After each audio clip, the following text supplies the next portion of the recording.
Hey everyone, welcome back to another AFI DIY. I'm Katie and today I'll be teaching you how to make your very own sugar scrub cubes. This product is super fun and it comes with a ton of benefits. Not only does it exfoliate, but it also moisturizes and cleanses. This makes for a fantastic addition to your line. To make this, you'll need the following.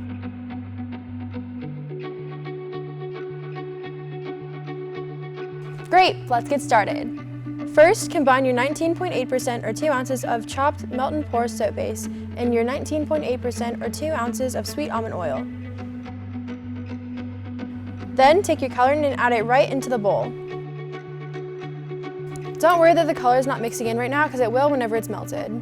Next is the fragrance. Out of the thousands of fragrances here at AFI, today I chose lemonade.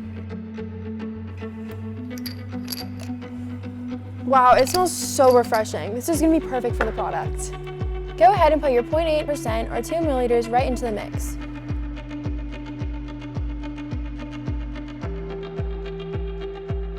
Heat the mixture until everything is melted together. Be careful because you don't want to heat it too much, just enough to melt the contents. Okay, now that it's all melted, let's mix this well.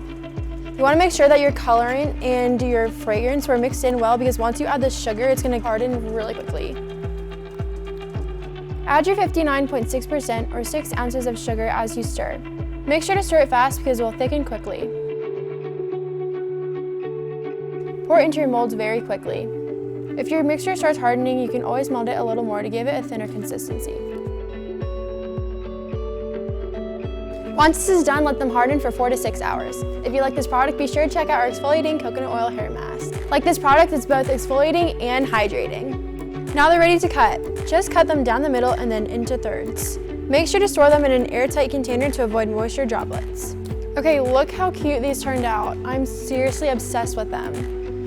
We made these for only $1 and they can wholesale for $3 to $4 and retail for $9 to $10. Thanks for watching another AFI DIY. I hope you like this product just as much as I do. Make sure you subscribe so you can stay up to date with all the products you can add to your line. Thanks for watching and I'll see you guys next time. Bye!